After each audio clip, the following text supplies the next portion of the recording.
આકાશવાણી અમદાવાદ વડોદરા પ્રાદેશિક સમાચાર જાનુ પરમાર વાંચે છે. સૌપ્રથમ મુખ્ય સમાચાર. લોકસભાની બીજા તબક્કાની ચૂંટણી માટેનું જાહેરનામું ગઈકાલે બહાર પડ્યું. ચૂંટણી પંચ દ્વારા રાજ્યમાં આચારસંહિતા ભંગ તેમજ ચૂંટણી ખર્ચ પર દેખરેખ માટે કંટ્રોલ રૂમ શરૂ કરાયા. રાજ્યમાં આવતીકાલે અને રવિવારે ગુજરાત ગૌણ સેવા પસંદગી મંડળ દ્વારા વિવિધ સંવર્ગની પરીક્ષાઓ યોજાશે. ધોરણ 12 પછીની ડિગ્રી એન્જિનિયરિંગ ફાર્મસી કોર્સની બેઠકોમાં 2024-25માં પ્રવેશ માટેનો કાર્યક્રમ જાહેર કરાયો છે. અને હવામાન વિભાગની યાદી અનુસાર આગામી 48 કલાક દરમિયાન ગરમીમાં વધારો થવાની શક્યતા છે. સમાચાર વિગતવાર. લોકસભાની બીજા તબક્કાની આગામી 26મી એપ્રિલે યોજાનારી 88 બેઠકોની ચૂંટણી માટેનું જાહેરનામું ગઈકાલે બહાર પડ્યું છે. બીજા તબક્કાની ચૂંટણીમાં 12 રાજ્યો અને 1 કેન્દ્રશાસિત પ્રદેશની લોકસભાની 88 બેઠકો માટે મતદાન થશે, જેમાં કેરળની 20, કર્ણાટકની 14, રાજસ્થાનની 13, ઉત્તર પ્રદેશની અને મહારાષ્ટ્રની 8, મધ્યપ્રદેશની 7, બિહાર અને આસામની 5, બંગાળ અને છત્તીસગઢની 3, જ્યારે મણિપુર, ત્રિપુરા અને જમ્મુ અને કાશ્મીરની દરેકની 1 બેઠકોની ચૂંટણી યોજાશે. આ 88 બેઠકો માટે આગામી 4 એપ્રિલ સુધી ઉમેદવારીપત્રો ભરી શકાશે. 5મીએ તેમની ચકાસણી થશે. જોકે જમ્મુ કાશ્મીરમાં ઉમેદવારીપત્રોની ચકાસણી આગામી 6 એપ્રિલે થશે. દરમિયાન લોકસભાની પહેલા તબક્કાની આગામી 19મી એપ્રિલે યોજાનારી 102 બેઠકો માટે ભરાયેલા ઉમેદવારીપત્રો પાછા ખેંચવાની છેલ્લી તારીખ 30મી માર્ચ છે. લોકસભાની 102 બેઠકો માટે 30મી માર્ચે ઉમેદવારીપત્રો પાછા ખેંચાયા બાદ આ બેઠકો પર કેટલા ઉમેદવારો ચૂંટણી લડી રહ્યા છે તે ચિત્ર સ્પષ્ટ થશે. 19મી એપ્રિલે મતદાન થયા બાદ આગામી 4 જૂને મતગણતરી હાથ ધરાશે.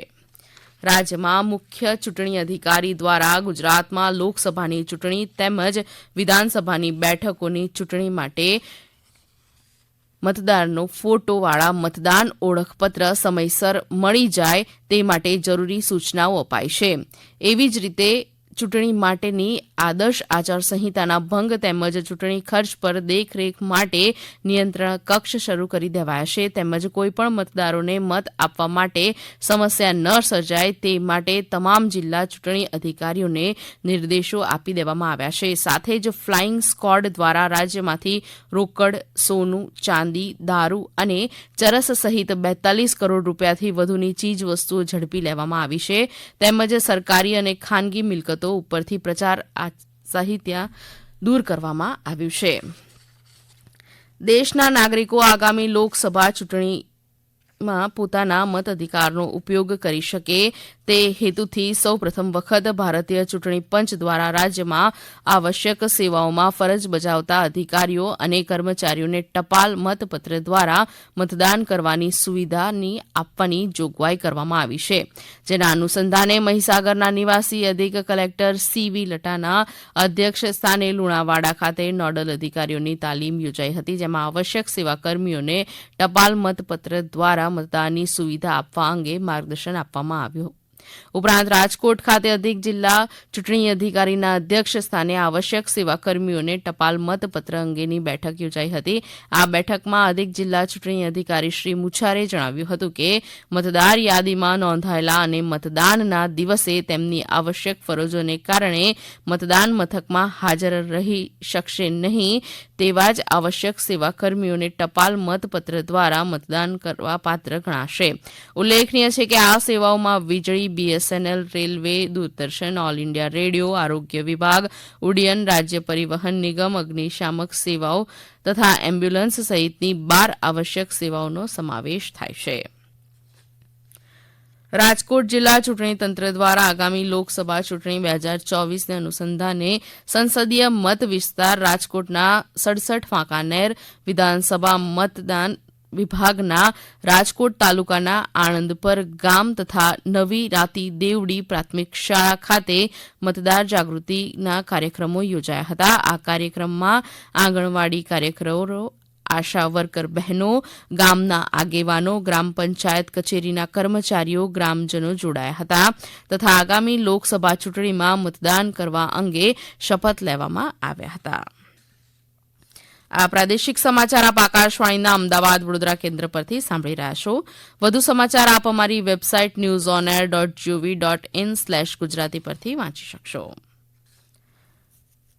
ચૂંટણી પંચ દ્વારા લોકસભાની સામાન્ય ચૂંટણી અને ખાલી પડેલી રાજ્ય વિધાનસભાની ચૂંટણીનું જાહેરનામું બહાર પાડ્યા બાદ રાજ્યમાં ચૂંટણી પ્રચારનો આરંભ થઈ ગયો છે. દરેક પક્ષના સ્ટાર પ્રચારકો સહિત વરિષ્ઠ નેતાઓ પણ ચૂંટણી પ્રચારના કાર્યક્રમમાં જોતરાયા છે. કેન્દ્ર શાસિત પ્રદેશ દીવ અને ઘોઘલા ખાતે પ્રદેશ પ્રભારી પૂર્ણેશ મોદીની અધ્યક્ષતામાં મંડળો સાથે બેઠકો યોજાઈ. બેઠક દરમિયાન પ્રચાર માટે ઘરે ઘરે જવા માટે આહવાન કર્યું અને લોકોને વિકાસીય કાર્યો અને લોકોને સરકારની યોજનાઓ વિશે માહિતગાર કરવા જણાવ્યું હતું. રાજ્યમાં આવતીકાલે અને રવિવારે ગુજરાત ગૌણ સેવા પસંદગી મંડળ દ્વારા પરીક્ષાઓ યોજાશે, જેમાં સવારે 9 થી 12 અને બપોરે 2 થી 5 દરમિયાન પ્લાનિંગ આસિસ્ટન્ટ, ગ્રાફિક ડિઝાઇનર અને સર્વેયર સંવર્ગની પરીક્ષાઓ લેવાશે. પરીક્ષા દરમિયાન કોઈ ગેરરીતિ ન થાય અને પરીક્ષાર્થીઓ નિર્ભયતાથી પરીક્ષા આપી શકે તે માટે કેટલાક પ્રતિબંધ લગાવવામાં આવ્યા છે, જેમાં પરીક્ષા કેન્દ્રની અંદર મોબાઈલ ફોન, ઇલેક્ટ્રિક ઉપકરણો ન લઈ જવા, 100 મીટરના અંતરમાં ઝેરોક્સ મશીન ચાલુ ના રાખવું તેમજ લાઉડસ્પીકર ન વગાડવા જેવા આદેશ જાહેર કરાયા છે. ધોરણ 12 પછીની ડિગ્રી, એન્જિનિયરિંગ, ફાર્મસી કોર્સની બેઠકોમાં 2024-25માં પ્રવેશ માટેનો કાર્યક્રમ જાહેર કરાયો છે. ડિગ્રી એન્જિનિયરિંગમાં 2 એપ્રિલથી 15મી મે સુધી રજીસ્ટ્રેશન પ્રક્રિયા ચાલશે, જ્યારે ફાર્મસીમાં 9મી એપ્રિલથી 28મી મે સુધી રજીસ્ટ્રેશન કરી શકાશે. રેગ્યુલર વિદ્યાર્થી, શિક્ષણ બોર્ડની ઇમ્પ્રુવમેન્ટ એક્ઝામ આપનારા તેમજ પૂરક પરીક્ષા આપનારા વિદ્યાર્થીઓ રજીસ્ટ્રેશન પ્રક્રિયામાં ભાગ લઈ શકશે.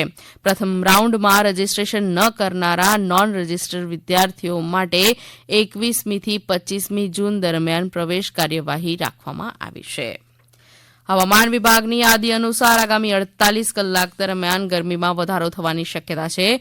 સૌરાષ્ટ્ર, કચ્છ જેવા દરિયાકાંઠાના વિસ્તારોમાં દરિયાની ભેજવાળી હવાના કારણે ગરમીમાં વધારો થશે.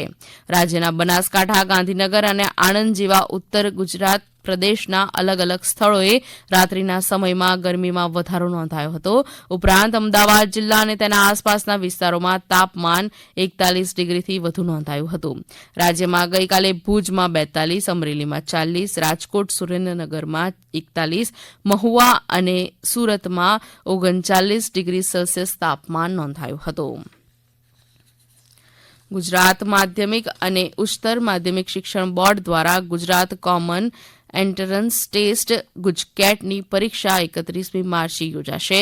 વિદ્યાર્થીઓ વિશ્વાસપૂર્વક પરીક્ષા આપી શકે અને પરીક્ષા સારા વાતાવરણમાં લેવાય તે હેતુથી પરીક્ષાના સફળ સંચાલન માટે એક્શન પ્લાન તૈયાર કરવામાં આવ્યો છે. ગુજકેટ પરીક્ષા 34 પરીક્ષા કેન્દ્રો પર લેવામાં આવશે. પરીક્ષા ગેરરીતિને ડામવા માટે કેન્દ્રો પર ખાસ તકેદારીના પગલાં લેવાશે. દરેક પરીક્ષા સ્થળ ઉપર સીસીટીવી કેમેરાની વ્યવસ્થા હેઠળ પરીક્ષા લેવામાં આવશે.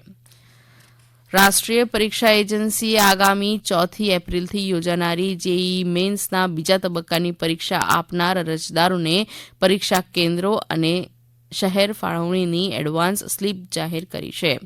ઉલ્લેખનીય છે કે દેશના 319 શહેરો અને વિદેશના 22 શહેરોના પરીક્ષા કેન્દ્રોએ આગામી 4 થી 12મી એપ્રિલ દરમિયાન જેઈઈ મેન્સના બીજા તબક્કાની પરીક્ષાઓ યોજાવાની છે.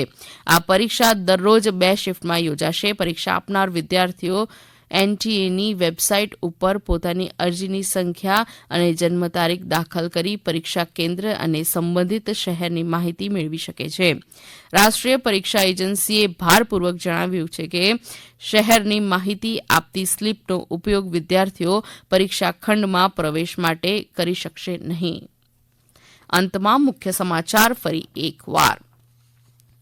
લોકસભાની બીજા તબક્કાની ચૂંટણી માટેનું જાહેરનામું ગઈકાલે બહાર પડ્યું.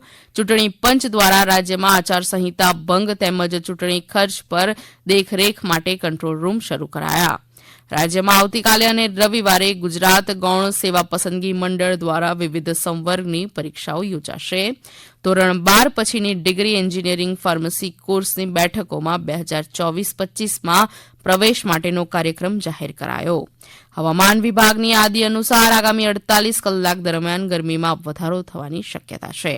આકાશવાણી અમદાવાદ વડોદરા કેન્દ્ર પરથી પ્રાદેશિક સમાચાર પૂરા થયા.